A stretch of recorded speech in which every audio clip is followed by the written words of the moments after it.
We are up to the final 15 matches of the season, the final 3 months, and Argyle show no signs of slowing down.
Hello, good afternoon. This is Argyle TV, and Argyle are going in search of their third straight win this afternoon and their 15th home win of the season.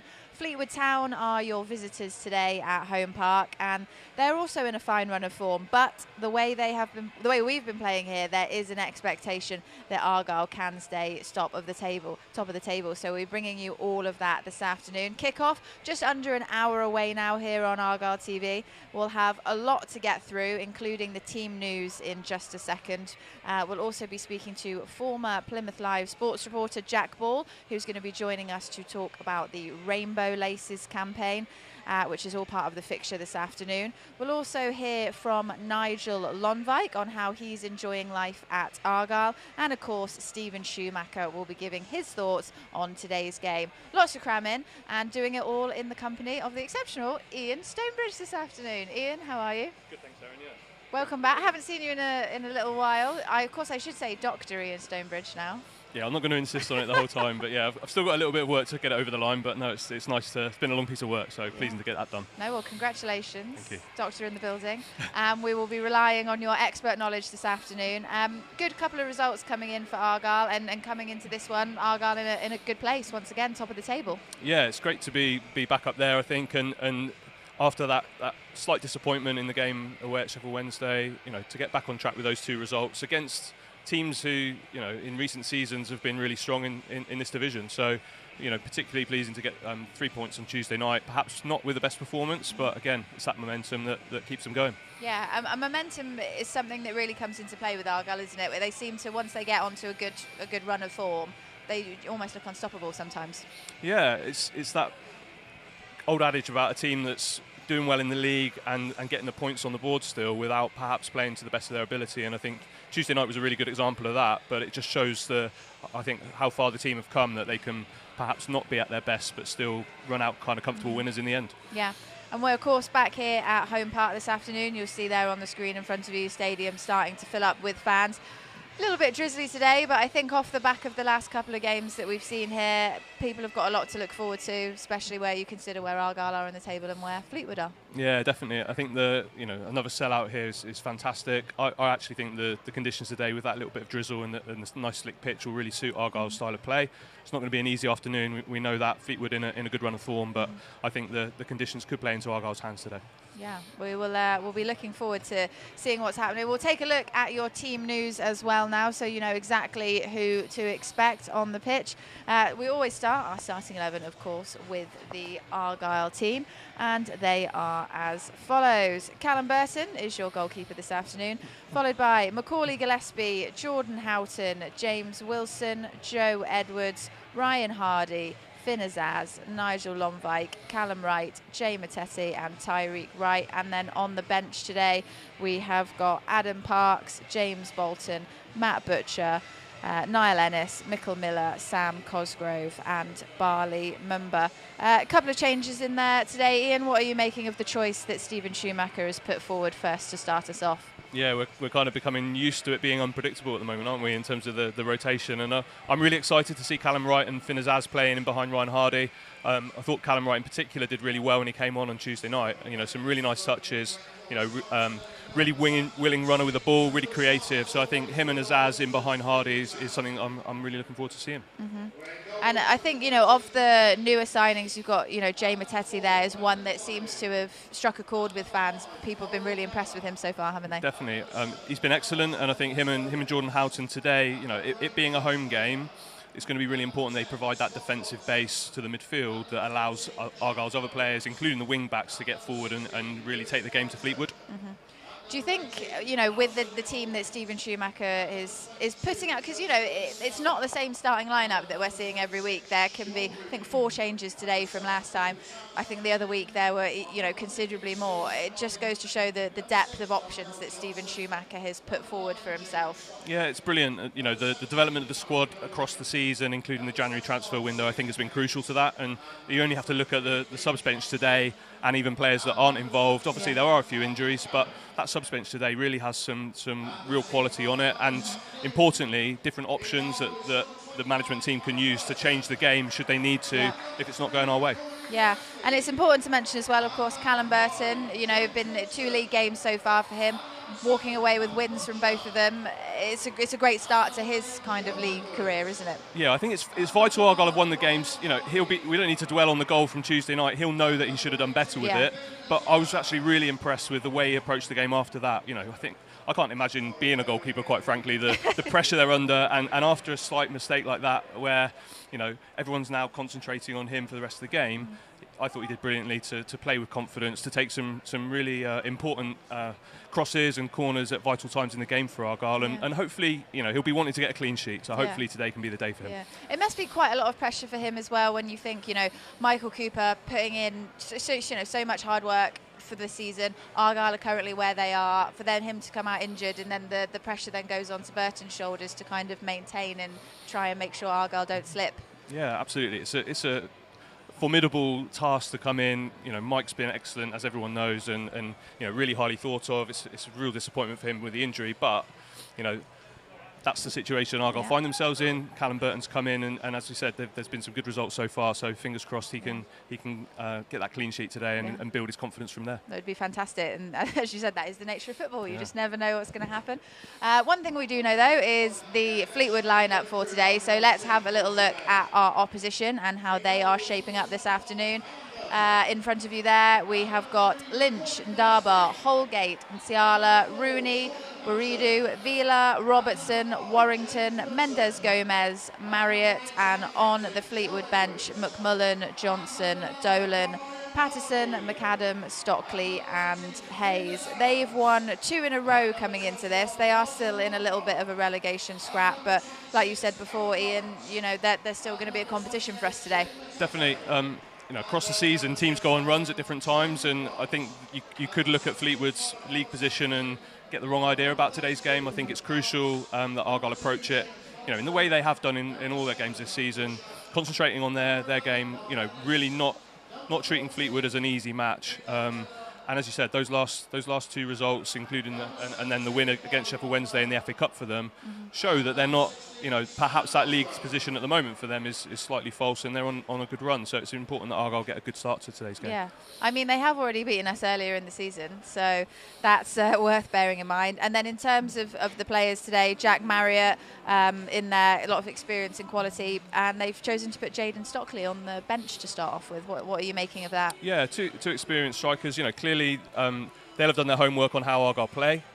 Recently, Stephen Schumacher has kind of switched things around, sometimes playing 2 up front with 1 off, sometimes playing 2 behind and 1 up, as we're kind of expecting to see today. So, teams that are coming to play against Argyle have to deal with that and adapt accordingly. So, they'll have done their work. They'll have a tactical plan as to how they approach this game today. Perhaps seeing Jayden Stockley on the bench is a slight boost for Argyle's defenders, because they know he's a danger. He's played against us in recent years, notably at Charlton as well. So, whoever's up against them, they'll need to be on their game, and hopefully we can start to see Callum Burton build a really productive relationship with those back 3 today. I mean, we generally tend to see it when Argyle are playing here at home park as well. They like to get out of the gate quite quickly, assert their dominance. Are you anticipating seeing that similar strategy today? You'd certainly hope so. I think it's really important that Ryan Hardy stretches Fleetwood's back line so that we start to create some of that space in midfield. As we already mentioned, Callum Wright and Finn Azaz, if they can get some space in behind Ryan Hardy, they can really hurt teams. And we always like to see our marauding wing backs going down the line and getting involved in an attacking sense. So it'll be great to see that early on in the game, and I think then the crowd can get excited, get on their side, and we can build the momentum as in the stadium from that. Yeah, and I suppose if you look at our last couple of games, the goals that Argyle have been scoring have come from a variety of players. No one in particular is kind of hogging all the goal scoring limelight. It has been spread out, which must be nice for Stephen Schumacher to know that any one of his players is capable of something like that. Yeah, it is, and I think part of that maybe comes from the rotation, in that there's not that many players that are getting a long run of starts, so maybe the goals situation kind of comes from that. But like you said, it's brilliant to have the threats from all over the pitch.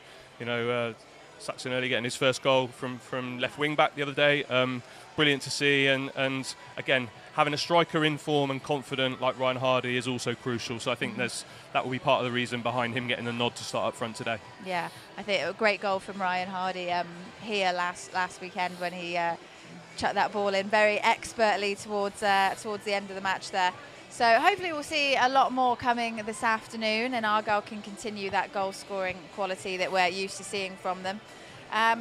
Time now, though, to discuss our Rainbow Laces fixture. We're marking the fact that today is our Rainbow Laces fixture. There you can see one of the corner flags emphasising that. And we'll be talking about that in a moment. But before we do, let's hear from the manager, who is in a positive mood after how things have gone for the past 7 days.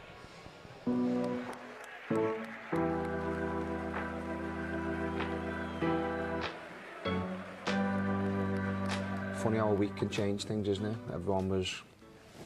Some people were doom and gloom after Sheffield Wednesday. We've managed to put back-to-back wins together, which is brilliant. I think the more often you can do that in a season, the better chance you've got of staying where you want to stay. So, no, it's been a good last couple of performances. Scored 6 goals, defended okay. Probably could have done a little bit better on occasions, maybe on Tuesday night defensively, but in the whole, can't be too displeased. And looking forward to Saturday. On those 2 games, I mean, is it pleasing? I know you've mentioned a couple of bits we could have done better, but they were tight-ish going into injury time, weren't they? Yeah. And to be able to then kill the game off in both, almost exactly the same in both games. How pleasing is that? So relieving. Yes, relieving. Yeah. I think of all the games that we played in, I think all the games in League One, barring a few mad results, like, they're always close games, they always go to the wire.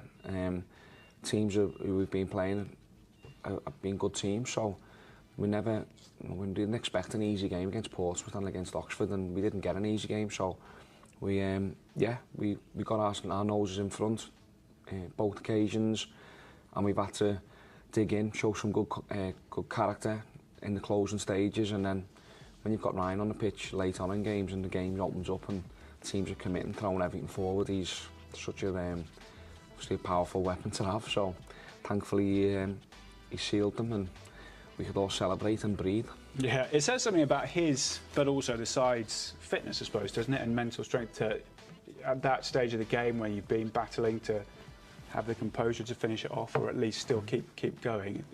It's not a rarity. That's what I'm saying. Going right to the end like that. No, it's not, and I think it's one of the most pleasing aspects of how this season's gone. We've dealt with them pressure moments well, in my opinion, probably slightly better than what we did last season, and that comes from experience. It comes from staying a bit calmer under pressure, maybe on the sideline, ourselves, coaching staff, making clearer decisions if we can. And then having the energy is because we've been able to use 5 subs, we've been able to rotate people on and off, we've been able to pick teams that players are generally fresh when they're coming into the team and playing, and the players who have come into the team there's been no drop-off in performance. The standard has been top class, so we're going to need that to continue because we know we've got 15 real tough games in the league to go, and we're going to need every player that's available. The whole squad, however many we've got, they all need to be in form, and I think the players understand that they're not going to start every single game. They know that even if you're playing really well and you've been outstanding, I'll have to make changes. We'll have to pick a team that we think's right for the opposition that we're playing, and also gives us a chance to keep everyone fresh, like I've just explained. So, yeah, it's hard to pick. It's hard to try and get your decisions right. I won't get every decision right, we know that, but the more often that we do get it right, the better.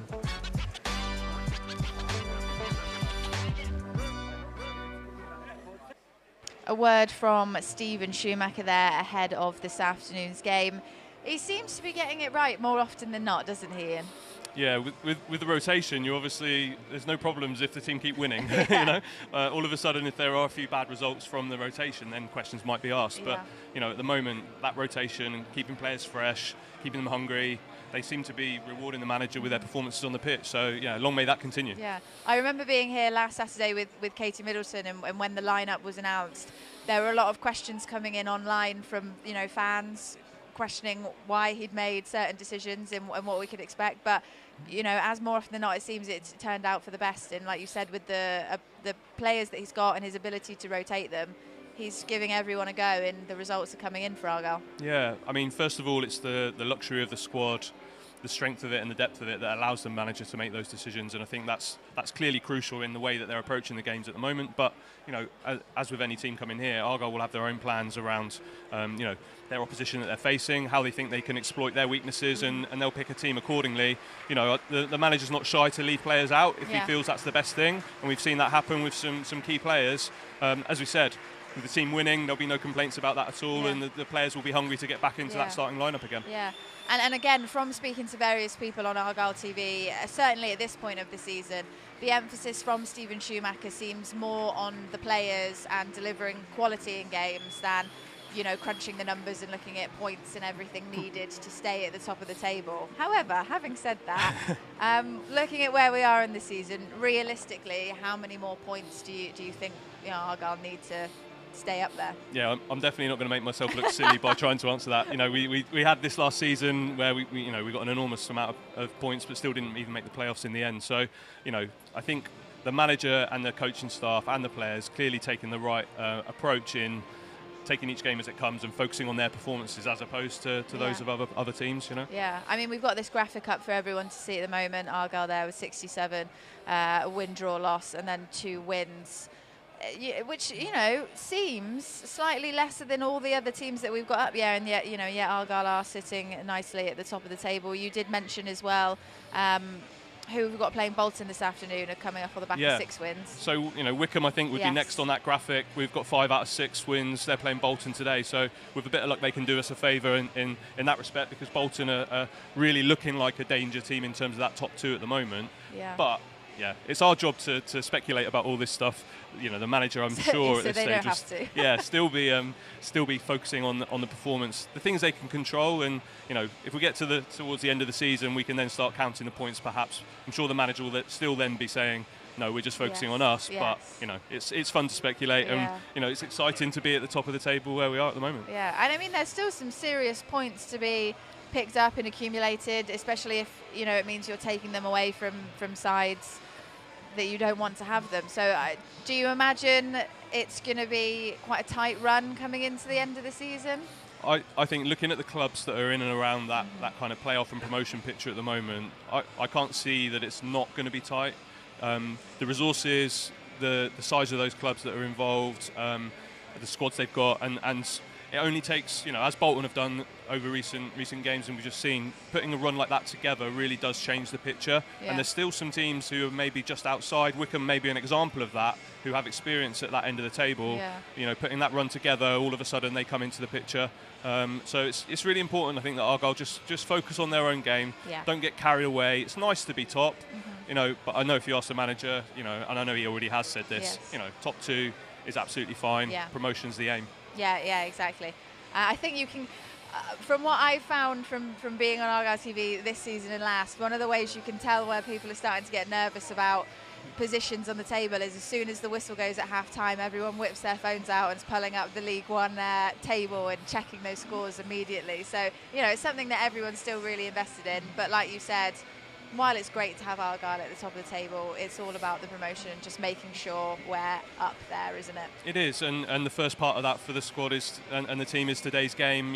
It's one that on paper, in terms of the table, perhaps looks like slightly more straightforward. But we know, and we've already said it, Fleetwood's run of form, and being at the top of the table, every team wants to shoot you down. So Argyle have got that pressure, but it's a pressure they've shown themselves capable of dealing with so far this season. Yeah. Well, we're looking forward to what should be a good game today, hopefully going good in Argyle's favour, of course.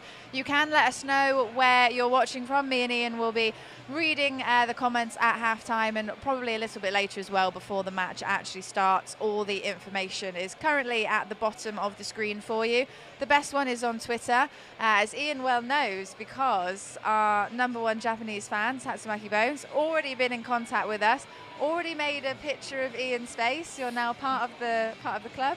Very privileged. It is very, it's a gift and a privilege. We'll show it to you later. We'll get a screenshot up so we can show Ian's moment of fame. First Casey Middleton, now Ian. Where will he stop? I tell you what, I'm sure he's watching, if we can get one of Charlie Price, who's conveniently just off screen, you can see, he really wants one. So if we can get a Charlie Price cutout mask, I will very much look forward to seeing that.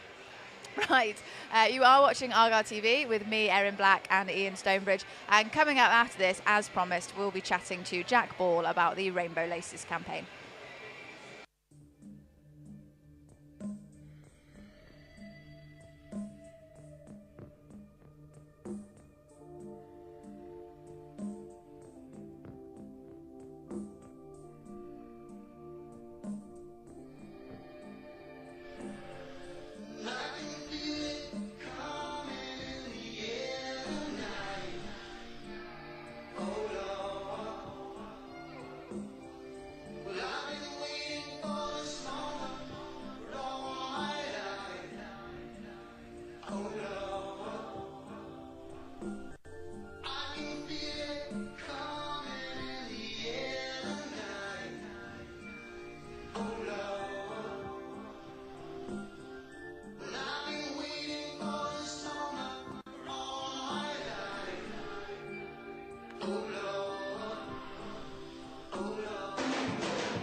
Welcome back. Right, today, as mentioned, we are part of Plymouth Argyle's dedicated Rainbow Laces fixture this afternoon. It falls right in the middle of LGBTQ+ History Month, and Rainbow Laces has been running since 2013. Since then, over 1 million people have laced up in support of the LGBTQ+ community. And joining me now to talk a little bit more about it is Argyle fan and my former Plymouth Live colleague, Jack Ball. Jack, welcome to Argyle TV. This is your first time on it, right? First time on it. Very nice to see you again. Yes. Worked together before. First time since those days. I know, this is quite good. I'm enjoying this. And you're proper Argyle fan, Jack. Proper Argyle fan. Been through the many lows and the few highs as well, and really enjoying it at the moment, as I'm sure every Argyle fan is. And you're here specifically to talk to us today about the rainbow laces. Just for anyone that maybe isn't familiar with it, just give me a little bit of an overview of what that's all about. Yeah, I think it's just really important to show visibility for the LGBTQ plus community. There's obviously a lot of stigma attached to football, and actually I think it is massively improving the things that they're doing, the programs they're running all up and down the country, and this is just another one of those that shows visibility and sort of maybe starts those conversations that can just give some people the confidence to maybe open up about their sexuality, just be more honest about who they are, or just teach someone something that might help them later on in life, whether it's someone confiding in them or whatever it might be. Just opens that dialogue, which can't be underestimated how important that is. Do you think campaigns like this are making football a more welcoming environment for people from the LGBTQ plus community? Because I guess football historically has maybe been not as open as it could have been. Do you think strides are being making I do think it's going forward. I think still there are big issues with society. You know, I think there's a lot of people that don't feel safe from the community, and I think that's no different in football. I wouldn't say it's any worse particularly, but it's no better as such. But I think progress is being made, and the more football players that are coming out and feeling comfortable with their sexuality. There was Jakub Jankto the other day, the Czech international goalkeeper midfielder that's come out. And I think things like that are just showing the snowball effect that things like this can have. It might seem quite small, but actually the snowball effect it can create is massive. Yeah, I mean, we had the first kind of professional footballer, I think Australian. Josh Cavallo. Yes, it was last year, wasn't it? Yeah. And then I suppose, you know, from him having the confidence to do that has now enabled, as you've just mentioned, someone else to. So it might, you know, start opening more conversations and more doors for people to just be their authentic selves. And there's Jake Daniels, who's a youth player for Blackpool as well, which is in England, and there's more and more players are coming out, and I just think every time you see a statement from a new footballer, they sort of quote these players that have done it and sort of trailblazing. And obviously there have been players in the past a long time ago now, and we can't forget those. But it's good to see more footballers feeling comfortable with doing that, and hopefully getting support from campaigns like this. Yeah, and amongst, you know, fans and fan reaction and what clubs can do as a whole, what would you like to see change to take strides to go forwards? It's really difficult because I think it's a society thing. It isn't just a football thing. I think having visibility all year round, I'm not saying having days like this all year round, but having a pride flag visible. There was an example recently where Harry Kane, I think, became Spurs' record goal scorer, and there was this big photo of him celebrating that went globally, and there's a big pride flag behind him, and I just think things like that really, really help. It can't just be this one thing that's talked about once a year that goes back away for another 51 weeks and it comes back out again. It has to be something that's talked about constantly, and it's good to see the likes of Schumacher and the players getting involved. I know the likes of Michael Cooper and others have gone along to the Argyle Pride football training and things like that, so just showing that support all year round is vital. Yeah, I mean, and you mentioned Argyle Pride as well, which is an organisation that's, you know, here at Argyle, and they're, you know, taking steps, aren't they, to make things more accessible for everyone. Yeah, they're trying to get a group of people together, and the good thing about those types of events is they run a football thing at Goals on a Wednesday night, but it's not just for people from that community, it's other people as well. You know, it's accepting it, but it's about everyone feeling comfortable, and it's just another example of people from the community having a space where they can go and enjoy football without fear, without worry, and just be who they are and enjoy the football like anyone else. Yeah, and I suppose quickly before we get on to your thoughts on the football this season, for anyone, you know, perhaps watching at home that is not part of the LGBTQ community, maybe they don't necessarily understand why it's important to have representation like this, what would your message be to them? Just try and educate yourself. I mean, I'm a member of the community, I have to educate myself. I don't know everything, I don't know what it's like to be from all aspects of this background. Feel free to ask questions, ask them in a respectable way. I think it's good if people from the community feel open to answering questions as long as it's asked in the right way, and just want to learn. You know, all people want is just to be who they are. It's literally that simple. People should just be who they are, enjoy football, and in an ideal world we wouldn't have to talk about this, but we do, and things, like I said, things are getting better, so come along for the ride. Just ask questions, educate yourself, and just be an ally. Yeah, brilliant. And talking about football, thoughts on the season so far? I don't know where to begin, really. It's almost like a dream. You know, I think Argyle have won all but one of their home games this season, top of the league against teams like Ipswich, competing Sheffield Wednesday.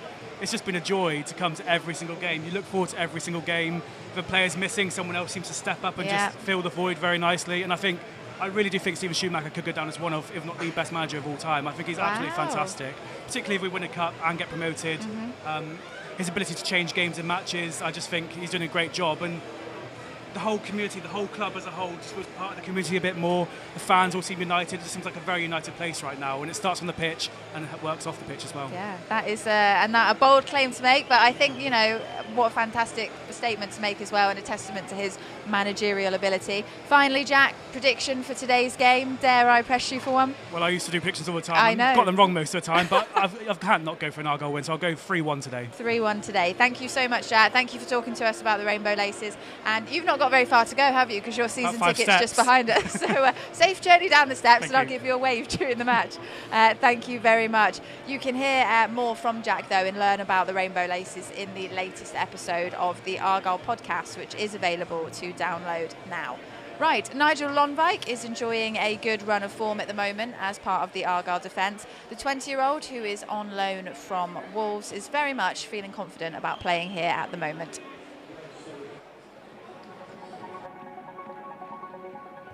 I think we put ourselves in a really good position, but we're not comfortable yet because everything can still happen. So we just need to keep going how we're playing and how we're winning the games. When you joined, we asked you kind of what you wanted from this, and it was to play matches. Yeah. What do you think you've gained most so far from being in this team? Managing games, like just knowing what to do in the right moments, and just winning games, how to win games. On the managing games thing, it's interesting. The last couple of matches have been quite close going into injury time, and we've thankfully scored a goal, which has lifted the lid of release. Yeah. When you're in that moment, so take us back to the Portsmouth game, take us back to the Oxford game, 2-1 up, 6 minutes added on time. What are you guys thinking about to see it out? Just everyone just gives everything, like how we did it against Portsmouth. Just everyone threw their body in front of the ball. It's just doing everything to just stop them from scoring, and we still got 2 strikers on top that can make a difference, score another goal and just let us go win the game. I think because we've got such a big squad, everyone just keeps each other on their toes, and everyone's just working hard to get in the starting 11 or get on the bench, and I think that just makes us a stronger team because everyone keeps supporting each other. So just helping each other out basically with trying to be better than the opponent that is playing in the team. Yeah, on that, so in other teams or in past teams, people might have said, well, you're directly battling for one position, so you don't want the other person to do well. Why is it different in this team? Because everyone got the same goal. I think everyone wants to go win the league, get promoted. So it's not it's not the way of I don't want them to do well. Just want everyone to play well, win games, but of course you want to be the person that's playing. So just a good battle with everyone. Welcome back. Let's have a little look at what some of you have been saying on social media. Don't forget, it's not too late to get in touch. We will be around for the whole of the game, and me and Ian will be looking forward to seeing what you're making of it at half-time in particular. Start off with, this is what we were saying earlier, Ian, about the depth of the squad that Stephen Schumacher's put together. Dan, who goes by Dan PAFC10, has said, I have more chance of winning the lottery than guessing our starting 11 at the moment. It's so nice having the depth. I mean, it seems like it feels like that for a lot of fans. Yeah, as I said, I think it's been a good thing as well, though. You know, it's exciting that you come. You don't necessarily know exactly who you're going to see, but you know that it's going to be a team that really want to go and attack the opposition. So yeah, it's a valid point, but it seems to be a positive one rather than a negative at the moment. Yeah. Dave Eastcote has also said, fair play to Shuey. When your own fans can't predict the lineup, what chance have the opposition got? I mean, he's played a blinder there. He's really thought it through. Let's go to our fans watching from around the world then. We've got one from John here. John Holwell says, here we go. Let's have a full house of wins while we've been away before the flight back tomorrow. Argyle TV at the ready from St. Lucia in the Caribbean. And he's tweeted, I'm envious of that photo. Argyle shirt looking out over the Caribbean. That looks lovely. And Tony Bullock Formosa as well, saying it's a 2 a.m. kickoff for me. I'm watching from down under. And that is a reply to Tatsumaki Bones. Now, I don't know, have we got the photo of Ian? There it is, as promised.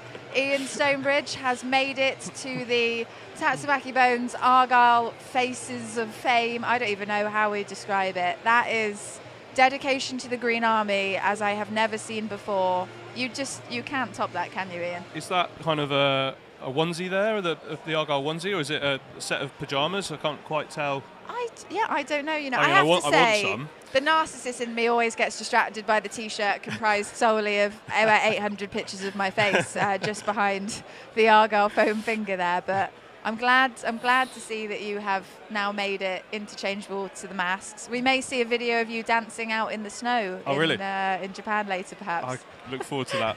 I look forward to it as well. Right, we are getting a little bit closer to kick-off, so we will be right back after this.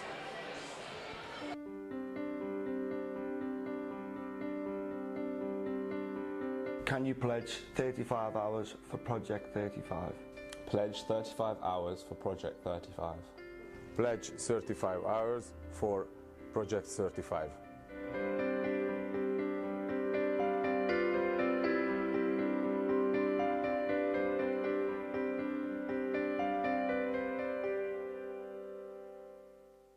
This is Argyle TV. We are just under half an hour away from kick-off this afternoon. Argyle against Fleetwood is your match. The visitors today, as mentioned before, are on a great run of form, having won their last 3 matches, including wins against Sheffield Wednesday and Charlton, backed up with a 1-0 win over Peterborough on Tuesday night, as you can have a little look at here.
Fleetwood 1, Peterborough 0 there in that VT. Having a quick look at that, Ian, what did you make of Fleetwood's performance? Yeah, you can see they're a confident team. They're really positive going forward. They've got some good strength and power up front. So I think, you know, perhaps stopping that ball from coming in the box today is going to be key for Argyle in limiting Fleetwood's chances. Yeah, okay, well, let's remind ourselves of the teams that we've got starting for us today. We'll start with Argyle, as always. Burton, Gillespie, Wilson, Lonvike, Houghton, Edwards, Azaz, Wright, Mattetti, Hardy and Wright as your starting 11, and on the bench, Parks, Bolton, Butcher, Miller, Mumba, Ennis and Cosgrove. When we were taking a look at some of the social media comments, Ian, a couple of mentions of, you know, the likes of Butcher and, you know, Mumba on the bench today may come as a surprise to some people, considering how well they've been playing recently.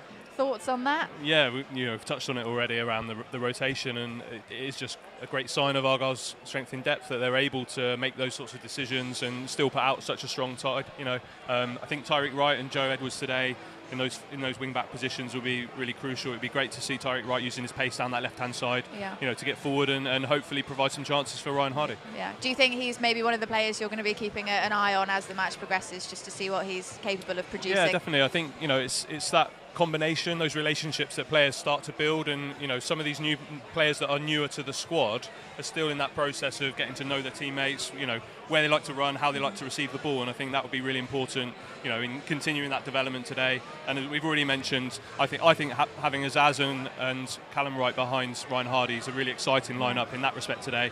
Argyle really want to work hard to get the ball to them as early as possible. Yeah.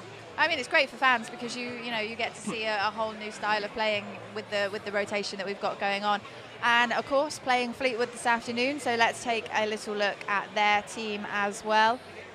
Coming up on the screen for you now, the list of Fleetwood players are Lynch, Ndaba, Holgate, and Ciala, Rooney, Raridu, Vila, Robertson, Warrington, Mendes Gomez, and Marriott, and on their bench McMullen, Johnson, Dolan, Patterson, McAdam, Stockley, and Hayes.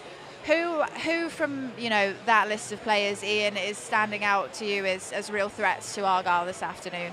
Well, I think Marriott as a kind of experienced striker is someone whose name might be well known, certainly around this level. He's had a good career. I think we're expecting with the kind of starting 11 that they might well be switching from their normal setup of 4 at the back to playing a 3. So what will be really interesting is how they set up in midfield to kind of deal with Callum Wright and Finn Azaz off the front, and also Argyle's 2 holding players in Houghton and Matete. What Fleetwood have in that kind of area to stop the supply. And as I said, it's always interesting. First of all, as some of the social comments have said, to see how Argyle line up and the players they choose, but also it'll be vital for Fleetwood that they make some early decisions in this game as to how to deal with Argyle's threat.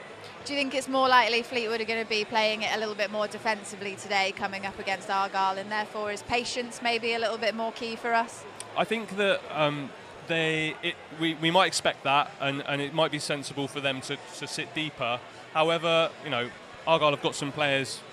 I know I've mentioned them a lot already, but Finn Azaz and Callum Wright, both really clever, creative players, and I think they've got the skill and the ability to unlock a defence. So, even if Fleetwood do make it hard for Argyle by sitting deeper, there's that opportunity through Argyle's quality players to create those chances that they'll need. Yeah, and I think we've spoken about it before. Jack's given his prediction for the game. You're also thinking Argyle should realistically get the win here?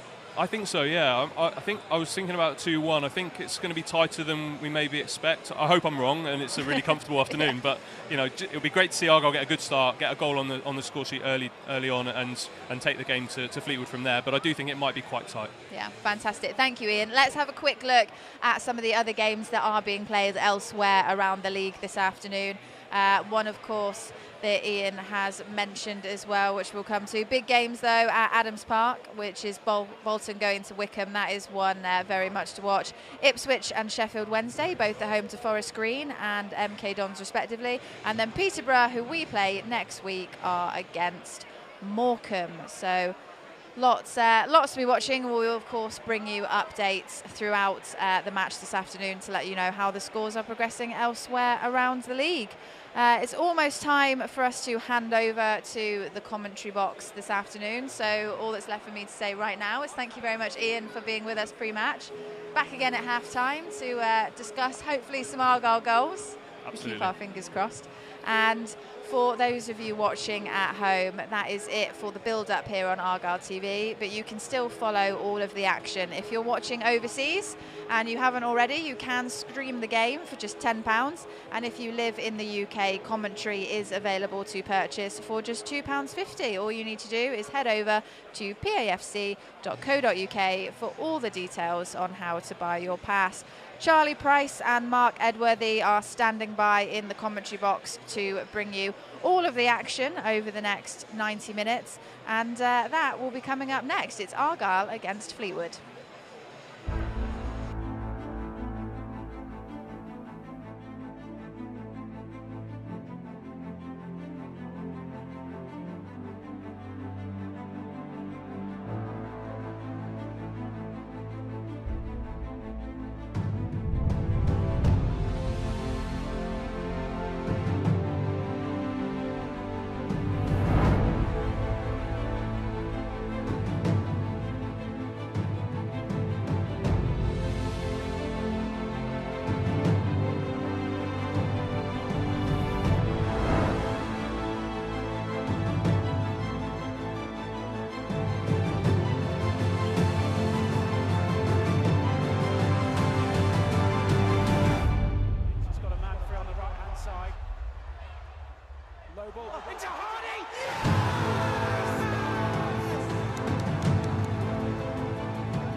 on the edge of the area, gets it onto his left foot, Mumba!